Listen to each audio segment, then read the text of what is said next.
Hello Viking brothers and welcome to the channel. We're going to be going over what I guess I would consider a comprehensive weapons guide. Stick around if you'd like to learn how to be the best Viking yet. A reminder, I think this video will help some Vikings out there and perhaps some of your Viking brethren. If you give the video a like, it'll help the algorithm pick it up so people can decide on what weapon they want to wield in the upcoming PvP tournament that I'm going to be talking about a little bit later. So stick around to the end of the video if you want to hear about that. So without further ado, let's get into the video.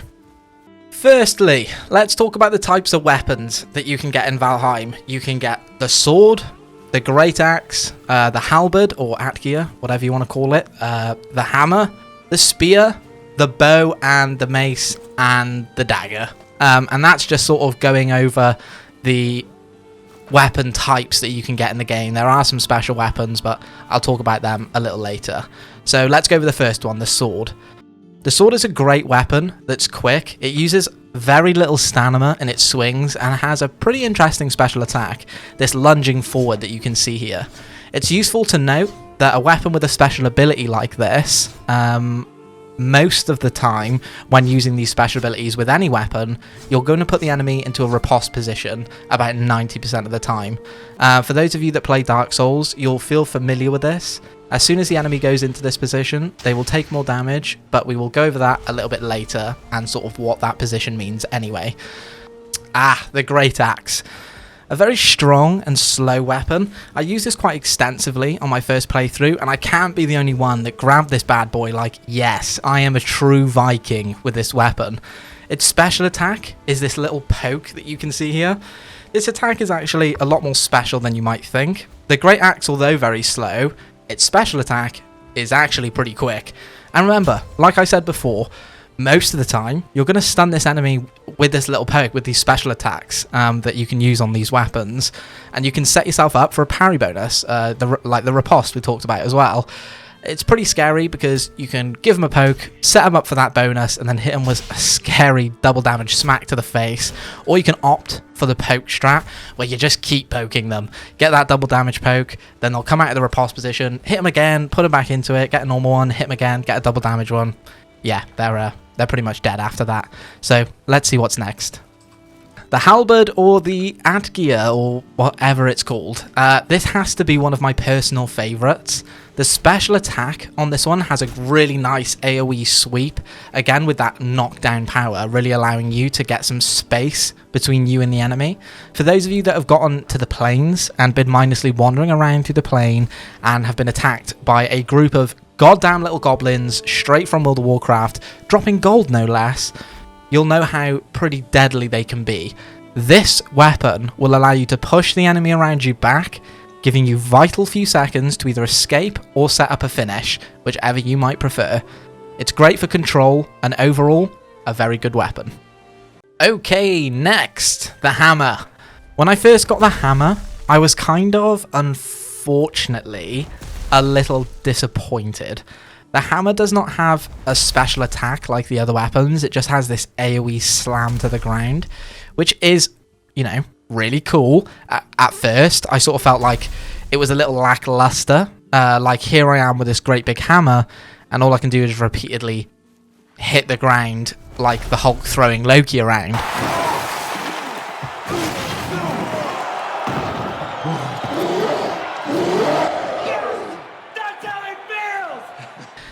But since then, I've also learnt to approach this game with a similar sort of mindset as something like a Monster Hunter. I know, whoa, let me slow my roll down there. Let me explain. There's a weapon for every situation in this game. The hammer will obviously do blunt type damage. We can go over the damage types a little later. And blunt damage destroys skeletons and blobs for that matter. So when going into the swamp dungeon or even a burial chambers where there's lots of skeletons, it can be super useful. You have all these enemies really close quarters to you, almost surrounding you, being inches from your face, very scary and intimidating, unless you have a hammer from Odin himself, slamming it into the ground, watching those bones fall all around you like snow. Then you can see what this weapon truly has to offer. And it's bloody fantastic. Looks like we've got the spear next. The spear is pretty awesome. It has this sort of stab animation, which, you know, you do quite well with just the stab. It's pretty much the only attack you can do, you know, just give them a good shanking over and over. And it works well with the shield, which is nice. But its special attack, you can throw it. And it's also good to mention here that we were talking about riposte damage, which we talked about, again, a little earlier. But there's also sneak damage or backstab damage. Same sort of difference. The enemy you do, the damage you do on an enemy before it notices you. So with the spear, it allows you to creep up, whether or not you're hunting or perhaps just fighting a monster. You can creep up, get that sneak damage, throw the spear, hitting them for ×3 damage, pretty much ending most things in one shot. A really great weapon as a primary or a secondary in case you need to kill the enemy with that little bit of distance. The bow. Okay, the bow is a pretty special weapon. I mean, not only does it allow you to consistently kill enemies from a distance, but again, you also get that nice sneak bonus, and it makes taking out enemies pretty easy. Not only that, but the bows allow you to craft arrows of every variety. I mean, fire arrows, frost arrows, poison arrows, silver arrows for the undead. There is an arrow for every occasion, and a good bowman will stock up on all of these using the arrows he needs for any situation. Or she. Okay, a mace. The mace has blunt damage, making it great for certain mobs, again, like we said. Good for skeletons, good for blobs. And it has a good combo in general, and its heavy special attack for hitting mobs does a pretty good amount of damage. Of course, the mace is one-handed, making it optimal with a shield, so you can really get into the enemy's face, getting a nice riposte and counter-attack. And so you can count on the mace to be with you in pretty much every situation. And finally, the last of the weapon types, the dagger. The dagger is the quickest weapon you're going to be able to get your hands on in this game. Whilst not very strong, the dagger uses very little stamina and has a whopping 10 times sneak bonus, while backstab bonus, same difference. The potential for the dagger is pretty crazy, allowing you to one-shot trolls with its special middle attack, the lunge, allowing you to jump forward, get the most out of your dagger, sometimes doing upwards of 800 damage. Now, that's pretty awesome. This dagger will obviously pair amazingly with the troll armor, giving you a sneak bonus so enemies find it even harder to detect you. This is a really awesome way of playing Valheim. I might switch it up for a few of you that are looking to try something perhaps a little different. So, that's all the weapons. Let's talk about the types of damage that they can do. So, there are 3 main types of physical damage. There's pierce, slash, and blunt. Blunt is good for things like skeletons and blobs. Slash and pierce, pretty much good for everything else. Although maybe I'd argue that pierce is better for things like draugrs because they wear armor. But like Dark Souls, each enemy is going to have its certain resistances to certain types of damage. For example, skeletons are weak to blunt, but also silver or frost.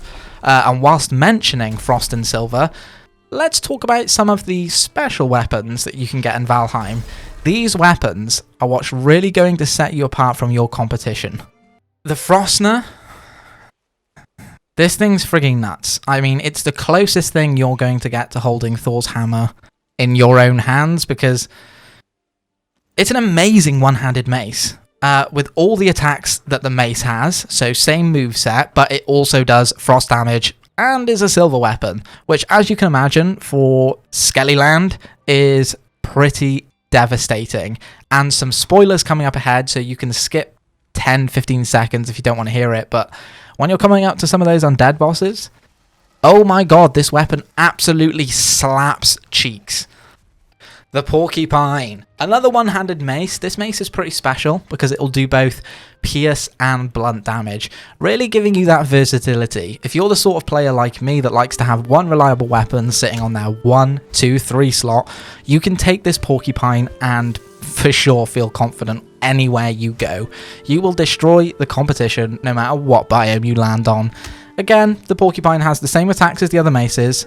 And for our final, and in my opinion, best weapon in Valheim, the Dragonfang, or the Dragonfang, or whatever, another bow. Yes, a special, already overpowered bow. Why is this bow so overpowered? Well, not only will you notice just how much more accurate the Draugr bow is, but it will also have a base poison damage of 5. Once fully upgraded, the poison damage will see you all the way up to 20, and yes, this is without poison arrows, and yes, it does stack with poison arrows. I mean, you can't really get much better than this weapon, in my opinion. You'll always get that nice ×3 sneak damage coming up on your enemies, no matter what arrow you use, whether or not it's fire or just wood arrows.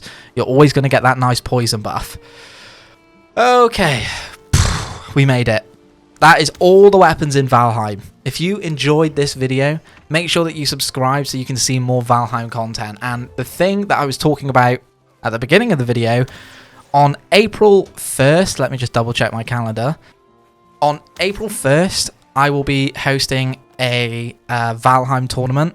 10 players are going to be invited. You know, I'm in the UK, so most likely it's going to be people from the UK too, because I imagine there'll be quite a lot of server lag. If you are interested in coming to compete in the Valheim tournament that's being shot on, again, April 1st, then make sure you leave a comment down below and we can get in contact and you can add my Steam and we can sort it out and we can get some players in. We got a few slots filled in already, so just say the word and you're in, baby. Again, April 1st, this tournament's going down. If you want to be the best, the truest, the most noble Viking in the land, although I'm sure Vikings didn't care about being noble, then you'll make sure you come along to April 1st because I'm sure it's going to be absolutely hell of a time. Everybody, thank you so much for watching. I'll say it again because I'm a scummy content maker. If you don't mind, please, ladies and gentlemen, a like, a comment, a subscribe, all of that would do amazing wonders for the channel. With that, I leave you. Have a good night, a good evening, a good morning, wherever you are, and I will see you in the next one. Bye bye.